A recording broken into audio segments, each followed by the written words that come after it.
আমরা আগে ভাবতাম কি যে তরুণরাই আমাদের সব থেকে বড় শক্তি, তারা আমাকে সব থেকে বেশি চেনে, আমাদেরকে ভালোবাসে। বিশ্বাস করেন আমরা অবাক হয়েছি আমরা যখন রাস্তায় নামলাম, 55, 60, 65 বছরের আঙ্কেলরা তারা এইভাবে আমাদেরকে কানেক্ট করবেন, এসে জড়ায় ধরবেন, মাথায় হাত থেকে দোয়া করবেন, আসার পথে আমাদের জন্য রিক্সা ভাড়া দিয়ে দিবেন, খাবার কিনে দিবেন। এইটা আমরা চিন্তাও করি নাই। এবং এইটা তারা ফিডব্যাকটা বলে যে তোমার কোনো টকশো মিস করি না, তোমার কোনো বক্তব্য মিস করি না। এই ব্যাপারটা খেয়াল করলাম। এর মানে হলো এই যে একটা বিরাট জনগোষ্ঠী, এইটা আমাদের আগে ওরকম করে আমরা জানতাম না যে তরুণদের বাইরেও এরকম মুরব্বীরা আমাদেরকে এত বেশি ভালোবাসেন।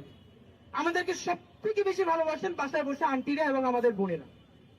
মানে আমরা অবাক করবার মতো যে তার নিজের বাচ্চারে কোনোদিন একা ছাড়ে না, কিন্তু সে খাবার পাঠিয়ে, খাবার রান্না করে আমাদের জন্য যখন পাঠায়, এটা আমাদেরকে কি পরিমাণ আপ্লুত করে। আমি আমার বাসার আপুরা, আমার আন্টিরা সবার কাছে বলি, বিশ্বাস করেন আপনাদের সাথে হয়তো অত দেখা করার সুযোগ হয় না, কিন্তু আমরাও ফিল করি আমার মা, আমার বোন আমাকে নিয়ে, আমার টিমকে নিয়ে যেরকম বাসায় বসে চিন্তা করে, দোয়া করে।